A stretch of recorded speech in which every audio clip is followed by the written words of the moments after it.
Hey guys, how's it going? I'm Brandon here. Welcome back to another Pokemon team builder for you guys. I know it's been a long while since we've had one of these, but I'm back for another one with Gen 5, starting with Tepig, Pignite and Emboar. Now, of course, quick disclaimer before we get today's video underway, that this is an opinion-based team. It's just a team to get you through the game, something to try out.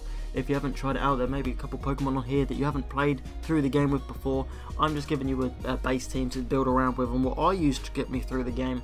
If you want to change anything about the team, go ahead and do so. That's the thing to talk about.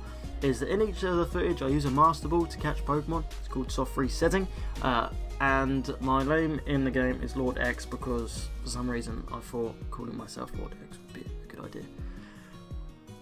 But without further ado, let's get on with today's video. Before we get into the team, guys, of course, I have the HM slaves for you for the game. A lot of people always ask me in the comment section below, what about cut, strength, surf, blah, blah, blah, etc., etc., the HMs. For this game, we've got two, and for cut, I use the, for this team, you get given a Pansage in the Dream Yard, of course, before the first gym. Just use that Pansage for cut if you want to get to Dream Yard. And then in terms of Rock Smash and Strength throughout the game, I catch a Scraggy on, I think, Route 4? It's the desert route where you can catch Scraggy. You'll do that job perfectly for you. They're the HM slaves. That's all you're really going to need. Everything else is covered in the team. Without further ado, guys, let's get into this team. First up, of course, we have our starter for this team builder. We have Emboar. Now, coming into Gen 5, it was pretty obvious that we were going to have another fire fighting type. So people were very skeptical about how Emboar would do. And admittedly, in-game, I would say he's the worst of the three in-game.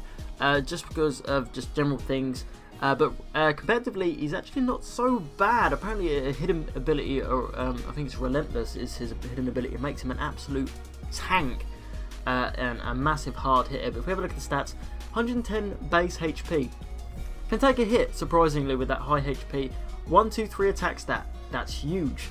The defenses and the speed, I'm not so great. Obviously under 70 is we consider as quite bad.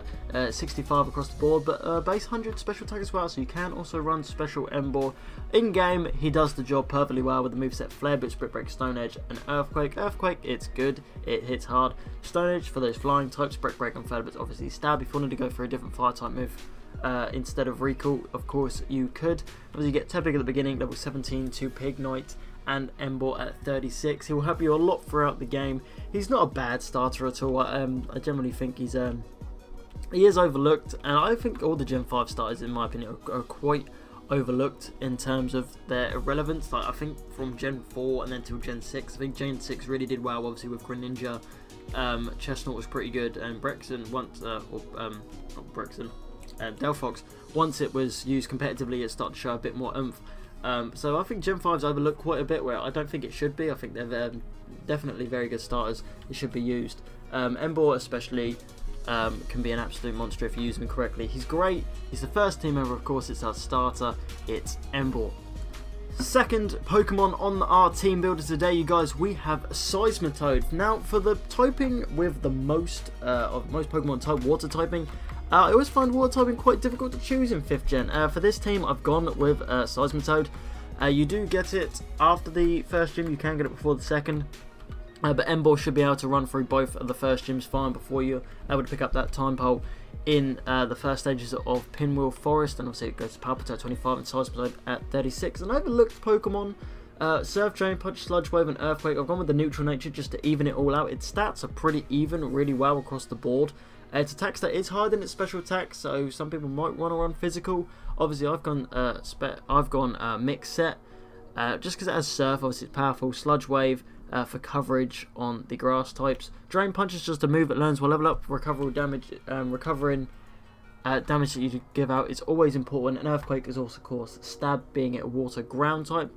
Obviously, only having that grass type weakness as well is always good. It was one of the main aspects of why people love Swampert, so being water ground, sorry. Seismitoad you thought would get a good reception as well. I think it's great. It certainly is useful. If you haven't used one, it will surprise you on how well it will do. It can also bulk a hit if you want to, with that 105 HP, of course. Reasonably high defensive, 75 across the board. They're average, but with that high HP stat, it can be bulky if you want it to be bulky. It's definitely good. If you haven't tried one out before, I highly recommend that you do so. It's the second team member on this Emboar team builder, it is Seismitoad. Moving on to the third team member, you guys, we have another Pinwheel Forest encounter. This time on the inside of Pinwheel Forest we have Leavanny, and a fun fact for you guys, Leavanny is actually my third favourite Pokemon of all time. A surprising whenever I ever tell anyone that Leavanny is actually my third favourite Pokemon. I fell in love with this Pokemon. I don't know why. When 5th gen came out, I don't know what, it's typing. I love the bug grass. Obviously it's got loads of 4 times weakness and everyone always shoots on Leavanny for that, and its defenses aren't always great, so it's easier to take out. But I don't know why, I always like this Pokemon, and in-game it does really well. Leaf Blade X is a Poison Jab, Shadow Claw, good strong physical attacks there, high crits from X's and Shadow Claw. You shove the scope lens on this thing and this thing will get crits for days, including Leaf Blade, also high crit chance. This thing will get crits for absolute days. 103 base attack, 92 speed, so it's not entirely slow, it's a bit under 100. If you wanted to go for the jolly nature, I wouldn't be against that. Obviously it'd probably push it just below. I'd probably put it to about a 98 if it was looking at a base stat, which is still really good. And other stats across the board, 70 is its lowest at special attack. You're not going to want special Leavanny at all, so that doesn't really matter. 80 defenses, average, and 75 HP. Again, that's an average stat. It can take a hit if it wants to. If it's resisted, definitely it will take it without doubt, and obviously it's going to get crits for days. You get a Swaddle in Pinwheel Forest, then you get a Swadloon, and then a Swadloon will evolve into Leavanny when it gets enough happiness. I've actually swept Burke. I've actually beat Burke's Leavanny with a Swadloon, my own Swadloon, which I thought was quite ironic considering it's pre-evolution. But definitely a Pokemon that if you haven't tried, I really recommend you do. I love it. As I said, it's my third favourite Pokemon of all time. It's my favourite 5th gen Pokemon.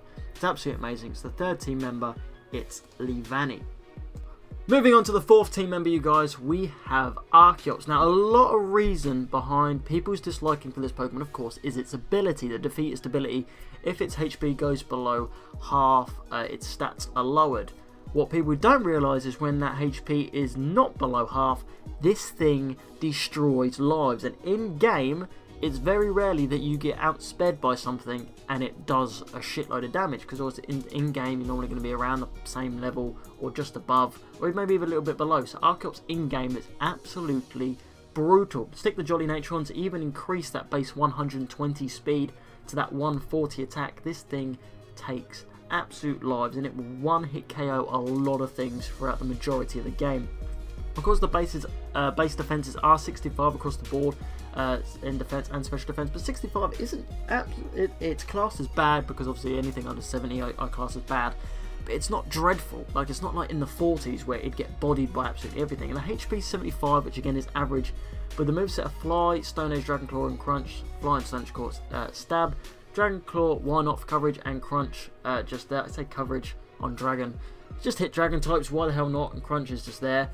2 high base damage, physical attacks. Jolly Nature, of course, like to boost up that speed, so you're definitely not getting outsped. But 120 base. You could even take a Choice Band on this thing, unless you wanted to go Adamant and chuck a Choice Scarf on there. In-game, I see no choice items not normally used in-game, but if you wanted to do that, you could absolutely demolish certain members of the Elite Four. I absolutely demolished Chantal and Caitlyn with Crunch Archeops. It wasn't even Stab, and I stuck a Choice Band on there, and he just killed everything. Absolutely killed everything. It's definitely a Pokemon that is underlooked. It's probably my favourite fossil Pokemon, I'd have to say, out of all of them. I do love a lot of the fossil Pokemon. Aerodactyl was absolutely amazing. Actually, no, it's my second favourite. Talonite, it's my second favourite type Pokemon. Fossil Pokemon behind Tyrantrum. But it's absolutely a beast. If you haven't used one in game, I highly recommend you do. Don't worry about that ability. If you use it properly in game, this thing will destroy absolutely loads of lives. It's the 4th team member, it's Archeops. Now, you guys, on to the 5th team member of the team. We have Electress, another Pokemon I think that is definitely overlooked, and in game it does the job well. Why? Because this thing has no weaknesses. It is now, I think, is it the only Pokemon now that only has, because of fairy typing, no weaknesses, because it's an electric type with Levitate. This thing will do the work for you. Now, with the moveset Thunderbolt, Flamethrower, Flash Cannon, Volt Switch, I was a bit on the edge of what to give him, if to give him Volt Switch or not, because obviously Volt Switch is a move to get in and get out, but only having base 50 speed, he's not really going to do in that, and I thought, yeah, maybe if I stick the Timber Nature on him, it will help out, but in all honesty it really didn't. But in game you should be outspeeding things, unless they're literally base 100 Pokemon, and they're obviously going to outspeed you. But if you get an Electros enough early on, the base stats will outdo anything that you're going against. but this thing hits really hard. Funny that I run special and its physical attack is actually higher. That's because its physical moves it learns are pretty much just Wild Charge and Crunch are really the only really good things that you can go. So I've gone for a special one with Flamethrower, Flash Cannon and Thunderbolt, just so you got a bit more coverage there on things you can hit. Tynamo is actually a really pain in the ass to find in Chargestone Cave. If you go down to if you watch the footage where you go down to, I didn't get mine. Power of editing, kids. It took me, I don't know, about 5 minutes to find a Tynamo. They're about 5% chance. And on my way up, funny enough, as I was leaving, before going to do the footage for the last Pokemon, I went into the room above, which is only 1% chance to encounter one, and I did, because that's my luck. But definitely in-game, Electress is something that I recommend that you, if you haven't tried it, really recommend that you do. Most of these Pokemon that I do use are ones that aren't usually used, and that are actually really undermined. I feel like that Electress is overshadowed by Galvantula in this generation, but there's taken nothing against Galvantula because I think Galvantula is an absolutely amazing Pokemon. But yeah, if you guys haven't tried out Electros, I highly recommend that you do. Tynamo evolves into, is it like Electric, I think it's called, at 39, and then Electric into Electros from a Thunderstone, which you can find later on, slightly later on in the game for the Elite Four, I believe. But it's certainly a good Pokemon. Stats across the board: 85 HP, 80 attack, 80 defense. They're, I'd say, above average. I'd say average is about 70 to 75. They're above average. They're pretty good. He can take a hit, and he's got no weaknesses. He's definitely a Pokemon to try if you haven't already. He's the 5th team member. He's Electros. Now, you guys, onto the 6th team member, and you probably saw this coming, being a dragon lover myself. The almighty dragon of the region, our 6th team member, we have Hydreigon. Now, a lot of people are going to say, oh, you get this too late in the game, you only get it in Victory Road. I don't count you guys finishing the game until after you beat Older, which you actually have to go back and do after you complete the game and loads of different things. And his Pokemon are in the 70s, so if you want to beat him, you will have a Hydreigon by that point. This thing is an absolute monster. It's also an arsehole to train because he's an absolute amazing special attacker, but his previous evolutions are actually physical attackers. Dino and Zwelios are physical. Fun fact, Zwelios actually has the most powerful Outrage because of Hustle. So choice banded Outrage Hustle from Zwelios is the most powerful Outrage you can actually get. But we've gone special modest. It will be hard to train, but trust me, it is worth it. Hydreigon is amazing. Dark Pulse, Dragon Pulse, Focus Blast, and Surf.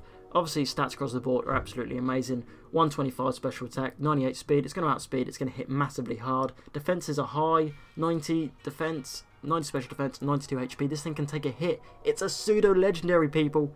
These things are awesome. If you haven't tried out Hydreigon, you really, really need to.